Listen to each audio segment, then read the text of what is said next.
Alors, nous allons donc démarrer cette conférence qui est dédiée aux aides, aux différents dispositifs de création et reprise d'entreprise.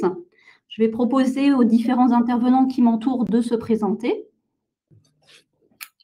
Bonjour à tous, bonjour à toutes. Donc, Anne Becker, conseillère à la création reprise d'entreprise auprès de la CCI Moselle Metz Métropole. Bonjour, Christophe Damierbe, je suis conseiller au Pôle emploi de Metz-Sébastopol. Bonjour, Mathieu Pater, chargé de mission de la région Grand Est, au sein du service de création, transmission, reprise d'entreprise. Et donc, Julie Rambert, conseillère entreprise à la Chambre de métiers et de l'artisanat de la Moselle. Pour commencer, nous allons parler du dispositif ACRE 2020, donc dans ses conditions actuelles. L'ACRE, c'est une aide qui consiste en l'exonération partielle de vos charges sociales. Elle va durer pendant 1 an, et cela dès le démarrage de l'activité. L'aide est accordée automatiquement pour les entrepreneurs individuels et les dirigeants de sociétés. Par contre, ce n'est pas automatique pour les micro-entrepreneurs. Cette aide, elle vous sera accordée dans sa totalité si vos revenus sont inférieurs à 30 852 €. Si vous êtes situé entre 30 852 et 41 136 €, l'aide est dégressive et au-delà de 41 136 €, elle est nulle. Cette aide, ACRE, est réservée aux personnes qui vont créer ou reprendre une entreprise. Il ne faut pas que vous ayez fait une autre demande d'ACRE concernant un autre projet de création d'entreprise dans les 3 années précédentes. Et il faut, pour les dirigeants de société, exercer le contrôle effectif de l'entreprise. Alors, qu'est-ce que cela signifie? Le contrôle effectif, c'est-à-dire que vous devez détenir au moins 50% du capital social de l'entreprise avec votre famille, conjoint ou ascendant et descendant, et au moins 35% à titre personnel. Si vous êtes aussi dirigeant de la société, associé et dirigeant, dans ce cas, vous pouvez ne détenir que 1/3 avec votre famille et 25% du capital social à titre personnel. Si vous êtes plusieurs associés de la société à demander cette aide ACRE, c'est possible. Par contre, vous devez détenir collectivement au moins 50% du capital social. Il faut que parmi vous, il y ait au moins un dirigeant, donc gérant ou président de SAS, et il faut que vous déteniez chacun au moins 1/10 de la fraction du capital social, de celui qui possède la plus forte fraction. Alors, quand on bénéficie de l'ACRE, pendant 1 an, on va être exonéré de certaines cotisations, celles qui sont liées à l'assurance maladie, à la maternité, l'invalidité, l'assurance décès, aux prestations familiales et à la retraite de base. Par contre, d'autres charges sociales restent dues, celles qui sont relatives à la CSG-CRDS, au risque accident du travail, à la retraite complémentaire, au FNAL, à la formation professionnelle continue et au versement transport. Les cotisations qui restent dues pour l'entrepreneur individuel ou le dirigeant de société, cela représente à peu près 1/3 de vos charges sociales. Donc, par exemple, pour un gérant TNS, travailleur non salarié, vous payerez à peu près 15% de charges sociales au lieu de 45% la première année. Le cas des micro-entrepreneurs est différent puisque tous les micro-entrepreneurs ne peuvent pas demander l'ACRE. Il faut être dans une des catégories qui sont énumérées sur cette diapositive. Donc, soit être un chômeur indemnisé qui perçoit donc l'ARE, ou alors être inscrit comme demandeur d'emploi pendant au moins 6 mois au cours des 18 derniers mois. Vous pouvez demander l'ACRE également si vous êtes bénéficiaire du RSA, de l'ASS, de la prépare, si vous êtes jeune de moins de 25 ans ou si vous avez moins de 30 ans et que vous êtes reconnu handicapé, ou encore si vous créez dans un quartier prioritaire de la politique de la ville. Quand on est micro-entrepreneur, l'ACRE doit être demandé à l'URSSAF, et cela dans un délai de 45 jours après votre immatriculation. Donc, c'est une des premières choses à faire. Le plus simple pour vous, c'est d'envoyer un formulaire via votre espace autoentrepreneur.ursaf.fr, directement donc, à l'URSSAF. Pour les micro-entrepreneurs, l'allègement de charges sociales représente la moitié C'est-à-dire que pendant un an, au lieu de payer 12,8% de charges sociales pour les ventes de marchandises, vous ne payerez que 6,4%. Et pour ceux qui font des prestations de services, vous payerez 11% au lieu de 22%. Alors, je vais céder la parole à Monsieur Demierme qui va vous présenter les aides de Pôle emploi. Bonjour, donc je vais vous présenter essentiellement les aides financières de Pôle emploi à la création d'entreprise. En préambule, je voulais préciser le domaine d'intervention de Pôle emploi dans ce domaine-là. Nous intervenons dans la phase préliminaire de la création d'entreprise qui concerne l'émergence du projet, et les aides financières interviennent en fin de cycle lorsque l'entreprise est créée. Elles sont destinées essentiellement aux bénéficiaires de l'allocation d'aide au retour à l'emploi ou bien aux bénéficiaires de l'allocation de solidarité spécifique. Donc, deux axes principaux. Le versement d'un capital, vous allez entendre parler d'ARS, c'est l'aide à la création ou à la reprise d'entreprise. C'est une aide qui est versée sous forme de capital. On va vous verser à la création d'entreprise ou bien au premier jour indemnisable 45% du reliquat de votre allocation d'assurance chômage en 2 fois. Le premier versement a lieu au début de votre activité ou au plus tôt, le premier jour indemnisable. Le deuxième versement intervient 6 mois plus tard, sous réserve que vous exerciez toujours votre activité. Petite précision qui est quand même assez importante, c'est que l'ARS est imposable sur l'impôt sur le revenu. Donc, il faut quand même vérifier avec l'administration fiscale l'impact que ça peut avoir sur votre niveau d'imposition.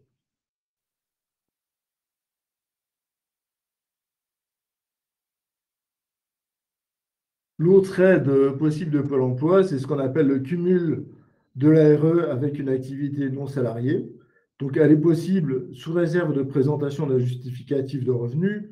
Donc, ça peut être un justificatif comptable, une déclaration de chiffre d'affaires. Le principe, c'est qu'on va prendre le versement brut, le montant brut de l'ARE mensuel, qui va être diminué de 70% des revenus bruts issus de l'activité non salariée. Il faut savoir que le cumul des deux ne doit pas être supérieur au montant mensuel de votre ancien salaire. Chose importante, c'est que les jours qui sont non indemnisés reportent d'autant la date de fin de droit. Pour les bénéficiaires de l'allocation de solidarité spécifique, vous pouvez cumuler la SS avec une activité non salariée. Le principe, c'est que généralement, on va vous indemniser au titre de la SS pendant 3 mois et c'est cumulable intégralement avec le revenu de votre activité non salariée. Pour connaître les détails du versement de la SS, le mieux, c'est de consulter un conseiller spécialiste en indemnisation en Pôle emploi.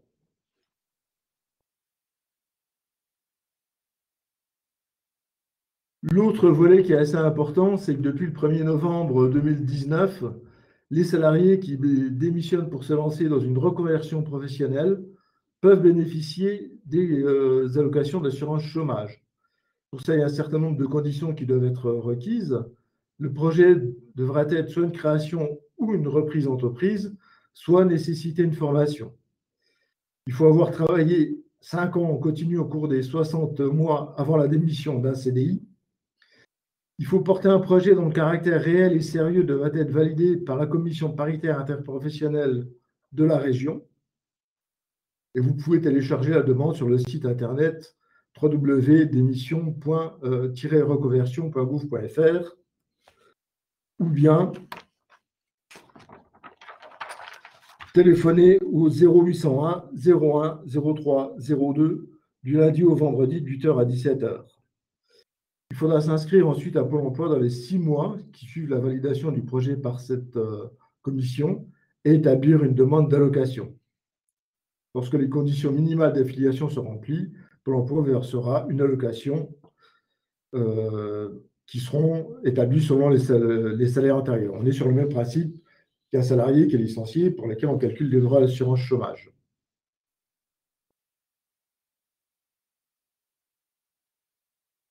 Et puis, également, depuis le 1er novembre 2019, vous pouvez bénéficier de ce qu'on appelle l'ATI, c'est l'allocation des travailleurs indépendants.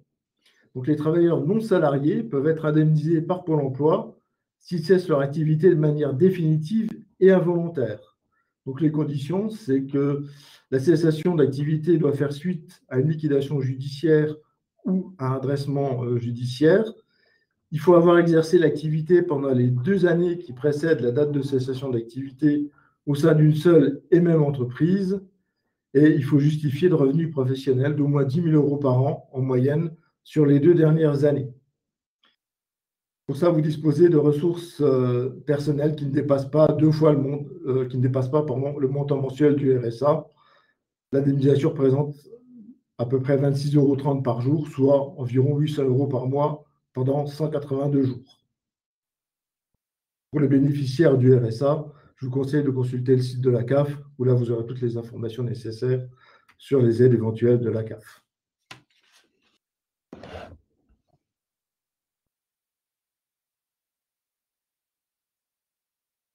Alors, nous allons vous présenter maintenant les aides de la région Grand Est. Donc oui, c'est à moi, Mathieu Pater, donc à nouveau de la région Grand Est. Donc je vais vous présenter les aides de la région Grand Est en commençant par ce qu'on appelle Biest Entreprendre. Alors Biest Entreprendre, c'est un peu notre vaisseau amiral en matière d'aide d'entreprise. Il est décomposé en deux espaces, une partie réseau, qui est le réseau Biest Entreprendre, et nos dispositifs.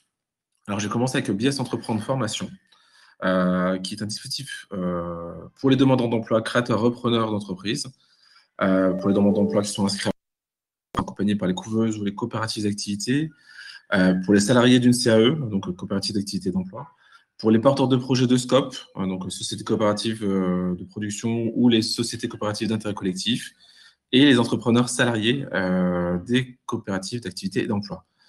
Toutes ces personnes-là peuvent suivre donc une formation, non pas une formation métier, donc le but c'est pas d'apprendre à devenir boulanger ou le but ici c'est d'apprendre en fait, si je puis dire, le métier de chef d'entreprise. Donc cela passe par 5 modules, un seul des 5 est obligatoire.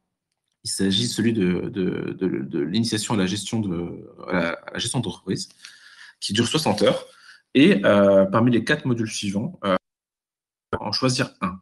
C'est-à-dire parmi les techniques de gestion, techniques bureautiques NTIC, ressources humaines appliquées au TPE et spécialisation dans l'ESS, il faut à minima choisir un des 4 modules pour s'inscrire dans ce Biest Entreprendre #formation. Sachant que les 4 modules peuvent être aussi réalisés.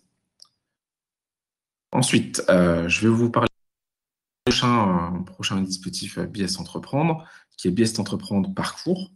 Donc là, on est vraiment à proprement parler des porteurs de projets en création, c'est-à-dire qu'on est a priori après Biest Entreprendre #formation. Il s'agit d'accompagner donc de la préparation du projet jusqu'au suivi post-création en passant par le financement des porteurs de projets entreprises sur le territoire du Grand Est. Les publics éligibles à ce dispositif, ce sont des demandeurs d'emploi de plus de 6 mois, des bénéficiaires de minima sociaux ou bien des jeunes de moins de 29 ans. La région, dans ce cadre, elle finance en fait les opérateurs qui sont autorisés dans le cadre de ce dispositif à accompagner les porteurs de projets dans leur projet de création. Sachant que le projet de création doit avoir un plan de financement initial inférieur à 20 000 € pour pouvoir être accompagné dans le cadre du dispositif parcours. Et surtout, ne pas être bancarisable. Cela signifie donc que le projet ne peut pas, a priori, faire l'objet d'un prêt bancaire. Et c'est en ça que c'est intéressant parce qu'on va avoir des substitutions quand il y a quand même des besoins de financement. On va avoir par exemple le microcrédit de l'ADI qui va pouvoir intervenir, ou le prêt à taux zéro de la Banque publique d'investissement, qui pourra également intervenir, puisque c'est un prêt donné à taux zéro, qui peut venir en cas de financement bancaire ou non. Et ici, le microcrédit de l'ADI, justement, fait office d'équivalence. Concernant le dispositif suivant, donc c'est Biest Entreprendre #financement. Donc c'est un dispositif son nom l'indique, et se concentre sur le financement. On va cette fois-ci être sur des porteurs de projets et sur des projets surtout qui ont un plan de financement supérieur à 20 000 €, qui sont bancarisables, et où le public il n'y a pas de règle particulière sur le public. On peut être salarié, on peut être même retraité, on peut être demandeur d'emploi. On peut très bien accéder à ce et donc bénéficier de l'accompagnement dans le cadre de Biest Entreprendre #financement. La subtilité ici, c'est que comme pour Parcours, quand on est demandeur d'emploi, on a possibilité de mobiliser de son prêt bancaire et en plus d'autres outils financiers comme le prêt d'honneur, les plateformes d'initiative locale ou les garanties du réseau France Active. On peut bénéficier également du prêt à taux zéro de la Banque publique d'investissement. Et donc là, on est sur un accompagnement essentiellement financier, mais avec un suivi aussi de 3 ans sur la post-création, plus précisément sur la partie financement du post-création. L'aide, voilà, donc ça c'est tout ce qui concerne le Biest Entreprendre. L'aide, c'est la bourse émergence. Donc en préambule tout à l'heure, quand j'expliquais formation, je parlais de personnes qui sont en scope ou en SIC. Eh bien justement, cette aide, elle est dédiée à ces personnes-là qui sont porteurs de projets de sociétés coopératives de production ou de sociétés coopératives d'intérêt collectif. Puisque toute personne physique peut prétendre à cette aide. C'est une aide qui prend la forme d'une subvention de 4 000 €. C'est avant la création ou la reprise de la SCOP ou de la SIC, et qui permet, en tout cas qui a pour objectif de venir contribuer à consolider l'apport personnel du futur salarié, ainsi que son capital initial de la société en devenir. Là, ensuite, on va avoir les aides relatives aux startups. Alors, ici, on est encore sur une aide purement et proprement à la création d'entreprises, mais cette fois-ci sur des créations d'entreprises innovantes et qui sont génératrices d'emplois ou de nouvelles activités à potentiel. Donc, on s'adresse ici à des startups qui sont immatriculées dans le Grand Est, qui ont donc un niveau de fonds propres suffisant pour mener leur projet et disposer d'un niveau de capital social libéré significatif. Ici, une aide qui va se décomposer en 2 parties. Une partie bourse aux porteurs et une partie aide à la R&D. Alors, la partie bourse aux porteurs, en fait, elle va intervenir dans les 6 mois qui précèdent c'est la dépôt suivante, par contre. Elle va intervenir dans les 6 mois qui précèdent l'immatriculation de l'entreprise afin de faciliter en fait, les travaux de constitution de la start-up. Elle sera au maximum de 30 000 € et permet ainsi de consolider les fonds propres de la future entreprise. Et pour pouvoir en bénéficier, il faut que celle-ci soit prescrite par le réseau des incubateurs et des accélérateurs du Grand Est, sachant que voilà, la région Grand Est a identifié sur son territoire des accélérateurs qu'elle a pour détecter les projets pouvant bénéficier de cette bourse start-up. Donc ça, c'est le premier volet. Le deuxième volet, c'est l'aide aux startups sur les premiers développements. Ça va être pour les startups qui ont au moins un an d'existence, il me semble, et on va intervenir. Peuvent aller. Donc ça va concerner essentiellement la R&D, avec des travaux de R&D, des produits ou services innovants, ou sur l'industrialisation de produits. Par exemple, quand il y a le prototype, on peut passer du prototype, ou bien quand on veut valider une technologie ou encore élaborer un plan stratégique. Voilà, c'est des choses sur cette étape qu'on va pouvoir financer en tout cas. Et on aura aussi les dépenses relatives à la première liées notamment à des programmes de R&D. Donc voilà pour ce qui concerne les aides. Il reste encore quelques petites aides pour la région Grand Est, notamment à l'entrepreneuriat des jeunes. Alors, l'idée est de soutenir en fait les jeunes porteurs de projets entrepreneuriales par le biais d'une aide financière coup de pouce. Donc, c'est un dispositif qui est ouvert au moins de 29 ans, donc aux 18-29 ans. Et pour être éligible, le projet doit être construit de manière à ce qu'on ait une perspective de création d'entreprises et d'emplois à moyen terme, sachant que les jeunes porteurs sont invités à être accompagnés par le réseau Biest Entreprendre. Je vous rappelle que, par exemple, Parcours, justement, dont je parlais tout à l'heure, parmi les publics éligibles, on a c'est un dispositif vraiment qui vient en complément de tout ça. Et on peut bénéficier d'une aide qui va jusqu'à 5 000 € et qui représente au maximum 50% des dépenses éligibles, sachant que pour bénéficier de cette aide, il faut passer devant un jury, et il y a environ 2 jurys par an afin de déterminer si l'aide peut être accordée aux porteurs du projet. Donc voilà pour l'entreprise. L'aide suivante, ça va être l'AMI Artisanat de demain. Alors, c'est un outil qui pourra servir déjà ou à ceux qui veulent reprendre une entreprise artisanale, puisque il est possible, dans le cadre de ce dispositif, de bénéficier quand on reprend une activité artisanale qui est enregistrée au registre des métiers, hormis pour tous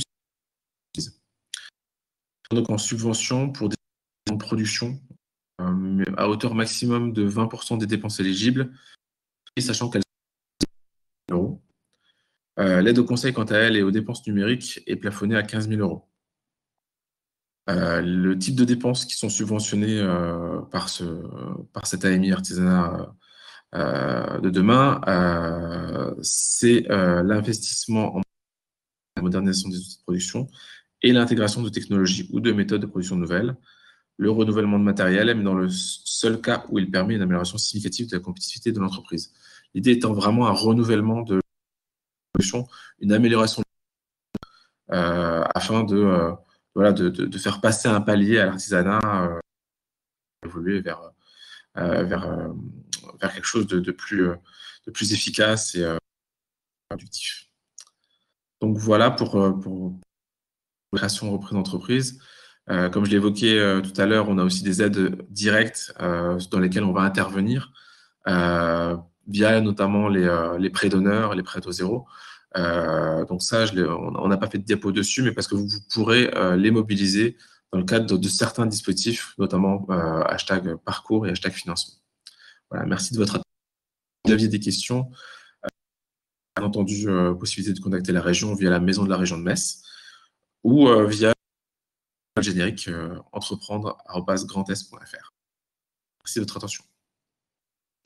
Alors, concernant les aides des collectivités locales, votre commune ou communauté de communes peut vous proposer des aides.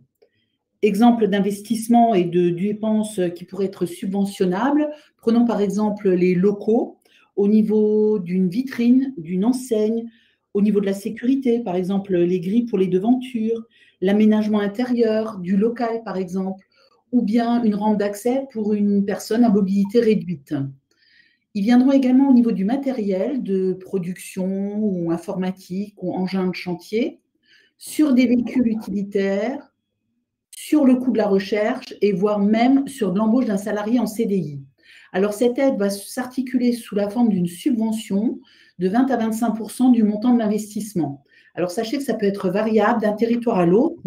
Nous vous avons mis quelques exemples de communautés de communes qui proposent cette aide, comme par exemple le Bouzonvillois Trois-Frontières, Made et Moselle, Cattenom et environ, et Pays Orne-Moselle. D'une manière ou d'une autre, n'hésitez surtout pas de contacter votre communauté de communes pour voir si cette aide est possible de l'obtenir ou non, ou bien auprès des conseillers de la CCI ou de la Chambre des métiers de l'artisanat, on vous accompagne dans cette démarche. Donc là, c'était les aides des collectivités locales. On va voir les conventions de revitalisation.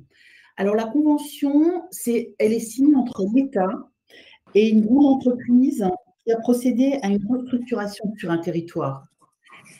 Elle prévoit donc des mesures permettant la création d'activités, le développement des emplois et l'atténuation des effets des licenciements sur les territoires concernés.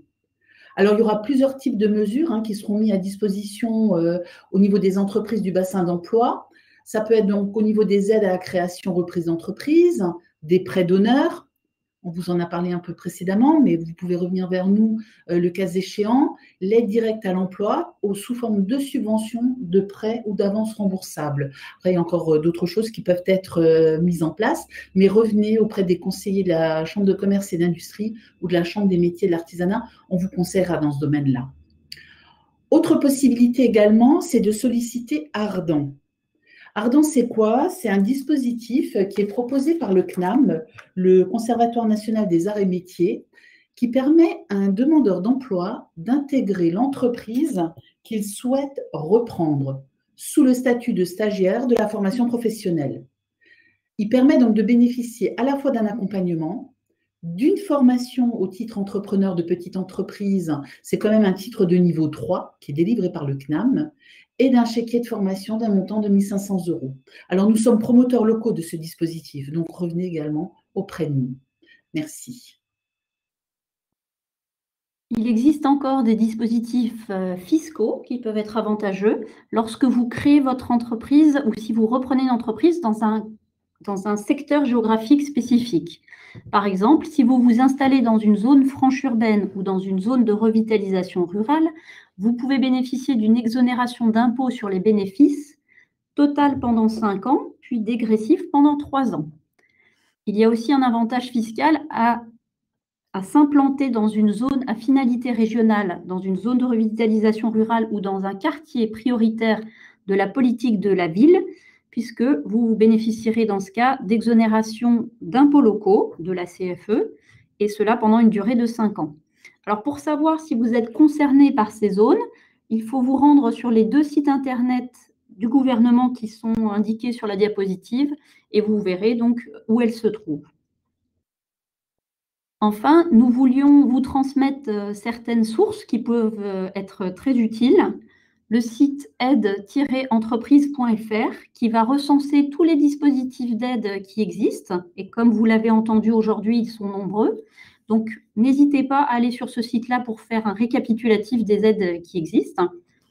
Vous trouverez aussi des informations intéressantes sur la création et la reprise sur le site du service public et sur le site de BPI France Création, qui sont des sites sérieux, toujours à jour, actualisés.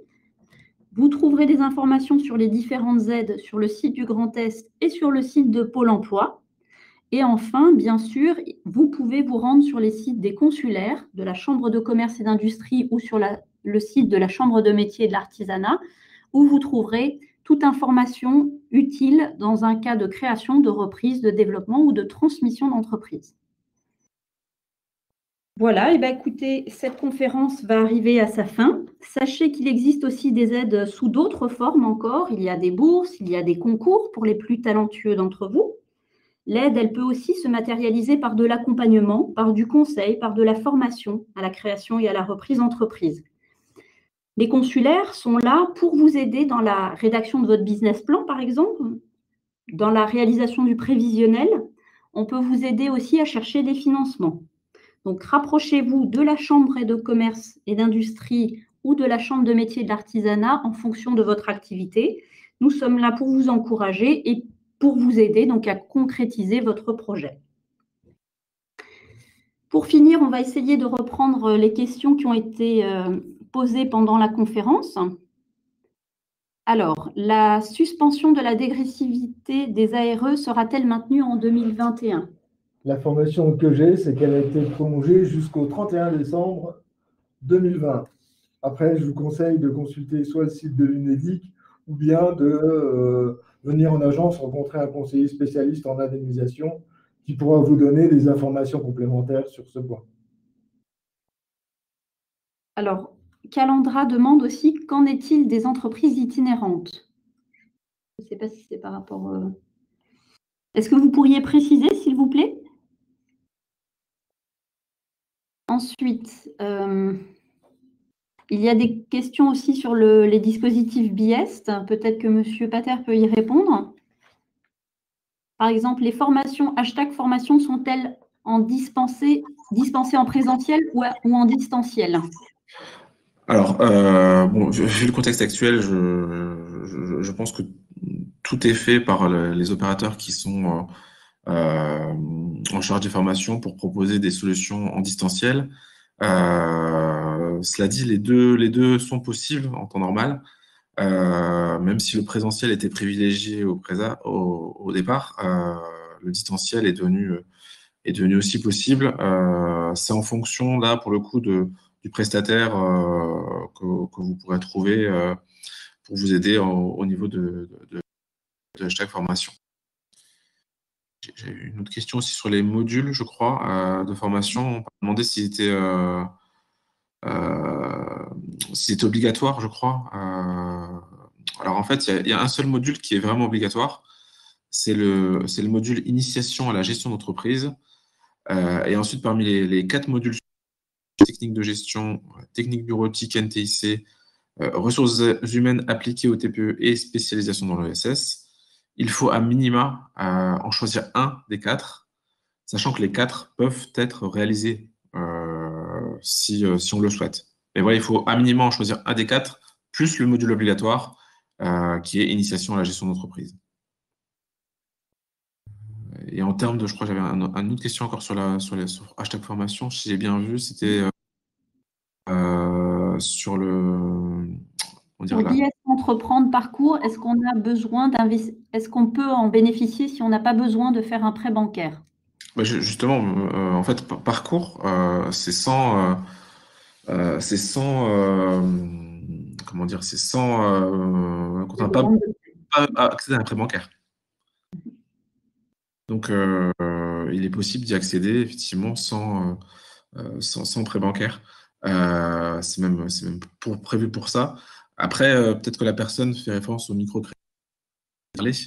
Alors, il est conseillé de bien réfléchir aux sources de financement, au financement dont on pourra avoir besoin avant de se lancer dans le projet. Donc, parfois, on évalue mal ça, donc il faut bien être sûr. Et si on n'a pas de besoin en financement, les opérateurs peuvent vous accompagner.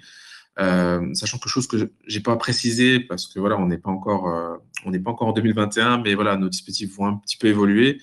Et ce sera complètement possible à partir de 2021. Si on n'a pas de besoin de financement, on pourra bien entendu ne pas passer forcément par l'ensemble du parcours pour pouvoir créer son entreprise. Si c'était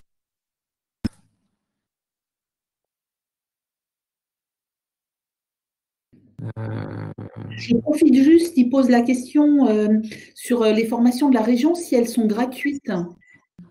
En fait, la région les finance, donc oui, a priori, elles sont gratuites. Voilà.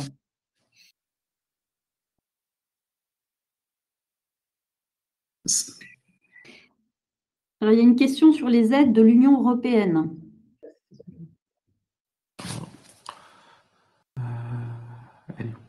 Il existe des dispositifs d'aide de l'Union européenne, du FEDER, qui concernent principalement les investissements qui sont réalisés par les entreprises. Donc là, on parle d'investissements importants en termes de montant, et ça peut concerner de la création, mais ça va surtout aussi concerner du développement d'entreprises pour de gros investissements qui vont permettre de créer des emplois.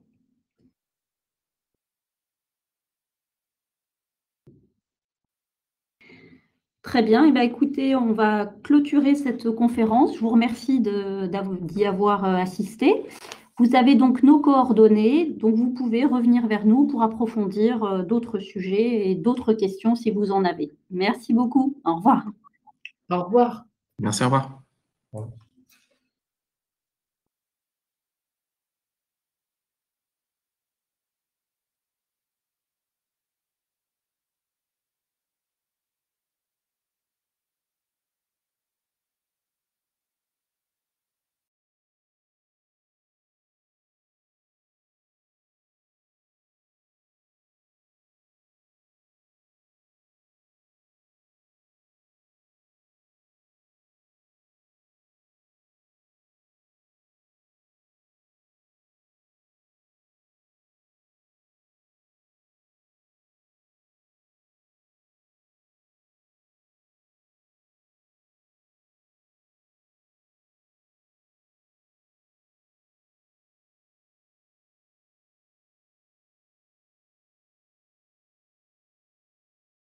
Bonjour tout le monde, ici